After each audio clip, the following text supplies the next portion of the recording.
Assalamualaikum warahmatullahi wabarakatuh. Hai semuanya, kembali lagi dengan saya Ainun Tinguli. Nah, pada video ketiga ini saya ingin menjelaskan atau ingin menambahkan atau ingin meneruskan kembali terkait video pertama dan video kedua saya yang berkaitan dengan 3 jenis teknologi informasi dan komunikasi atau TIK yang sering digunakan dalam proses pembelajaran di sekolah dasar. Adapun pada video kali ini saya mengangkat pemanfaatan e-learning berbasis Google Classroom sebagai media pembelajaran di sekolah dasar. Nah, teman-teman, Google Classroom yang memanfaatkan internet menjadi media digital yang diperlukan sebagai literasi media. Ada banyak fitur-fitur yang mampu dimanfaatkan sebagai upaya untuk meningkatkan kemampuan siswa, khususnya untuk materi membaca, sehingga kualitas pemahaman siswa terhadap bacaan pun meningkat. Guru dapat memberikan instruksi siswa untuk membaca sebuah artikel atau bacaan yang telah diunggah di Google Classroom. Kemudian siswa diminta untuk melaporkan hasil bacaan tersebut dalam bentuk tulisan. Nah, tulisan tersebut kemudian dikirimkan melalui aplikasi Google Classroom yang merupakan bagian dari tugas dan evaluasi tingkat pemahaman siswa terhadap bahan bacaan. Adapun fitur yang sering digunakan oleh para guru yang menggunakan fasilitas ini adalah Create Assignment.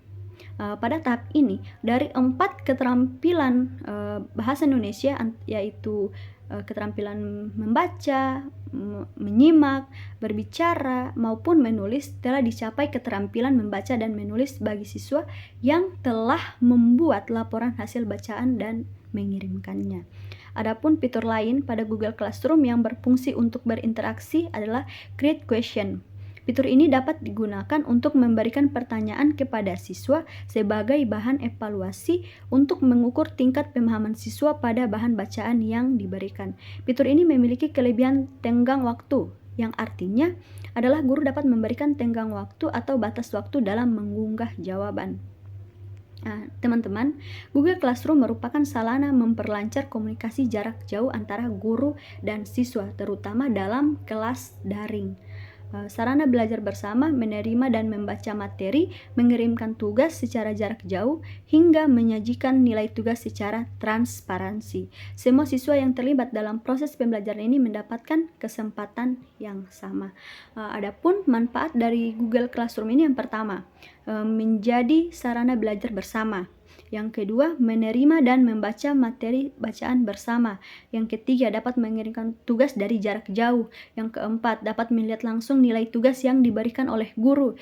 Yang kelima, fleksibilitas waktu dan tempat lebih terasa karena tidak terikat dengan jadwal yang harus bertatap muka, kecuali saat diadakannya konsultasi. Yang selain itu, menjadikan lebih mandiri dalam memahami suatu materi ataupun tugas yang diberikan oleh guru. Adapun kelebihan dan keunggulan dari Google Classroom ini, yang pertama, mobile friendly. Google Classroom sangat mobile friendly bagi pemula. Kenapa demikian? Karena dapat kita ketahui bahwa aplikasi ini sangat mudah dan tentunya tidak sulit dalam mengakses, bahkan pemula pun dapat mengakses ini dengan baik. Mengelola tugas dengan baik, Google Classroom juga dapat mengelola tugas dengan baik.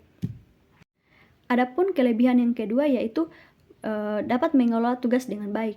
Nah, teman-teman, Google Classroom juga dapat mengelola tugas dengan baik karena Google Classroom sendiri memiliki fitur yang mudah dalam memperlihatkan halaman yang menyediakan halaman tugas yang diberikan oleh pengajar.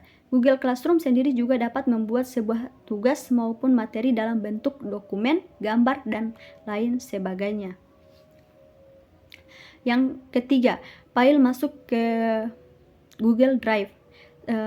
Teman-teman, semua tugas atau file yang dikirimkan ke Google Classroom itu masuk ke Google Drive. Itu berbentuk dokumen MP4, PDF maupun zip secara otomatis ke dalam Google Drive, sehingga pengguna tidak perlu ribet lagi mencari file di Google Classroom di tempat penyimpanan lain. Yang selanjutnya, kelebihan dari Google Classroom ini memudahkan dalam meninjau tugas yang belum dikirim.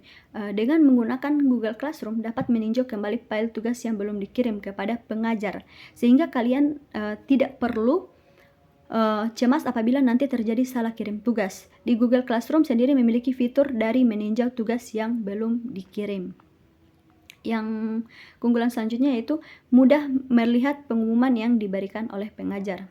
Google Classroom sendiri memudahkan para pengajar memberikan sebuah informasi baik itu tugas, absensi maupun yang lainnya. Dengan ini para pengajar tidak perlu ribet lagi dalam memberikan pengumuman melalui sebuah SMS maupun yang lainnya. Demikian penjelasan dari saya akhiri. Wassalamualaikum warahmatullahi wabarakatuh.